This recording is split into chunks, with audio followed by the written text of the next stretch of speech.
After spraying the clear coat, does your model's surface still look a bit rough and lack that glossy shine?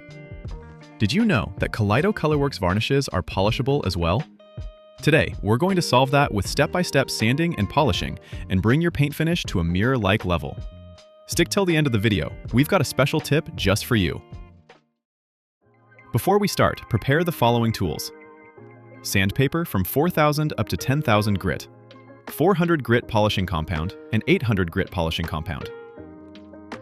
Step 1. Start with 4,000 grit sandpaper for initial sanding. This removes tiny surface imperfections and uneven textures, creating a clean foundation for polishing. Step 2. Switch to 6,000 grit sandpaper. This makes the surface smoother, refines sanding marks, and creates a more even, softer reflection. Step 3. Use 8,000 grit sandpaper to further refine the surface. This brings the surface into a pre-mirror stage, where reflections become noticeably clearer. Step 4. Finally, use 10,000 grit ultra-fine sandpaper for the ultimate finish. This is the key step that elevates the quality. It removes micro scratches completely and leaves the surface smooth as glass. Once sanding is done, it's time for polishing. First, use the 400 grit polishing compound. Gently buff the surface in circular motions using a friction-resistant cloth or tissue to smooth out fine textures and reveal an initial shine. Lastly, apply the 800 grit polishing compound for the final polish.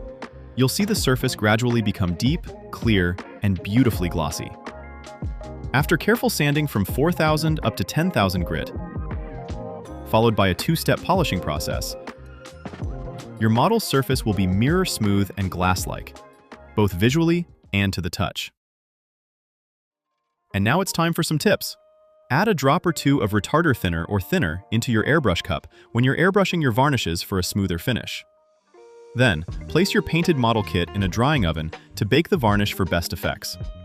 Take note that this isn't your typical baking oven, but the one used especially for the hobby industry like this. Other than that, if you're thinking about polishing your model kits right from the start, you can airbrush on multiple coats of varnishes to make them slightly thicker than normal, giving you the buffer you need for sanding and polishing you need. That's it for today's tutorial. If you have any questions or need more tips, feel free to drop a comment below. And remember, you can always learn more about Kaleido ColorWorks on our website. Follow us on social media for more tips and tutorials, and join our community on Discord or Facebook to exchange ideas. All the links are in the description. Thanks for watching, and until next time, bye-bye.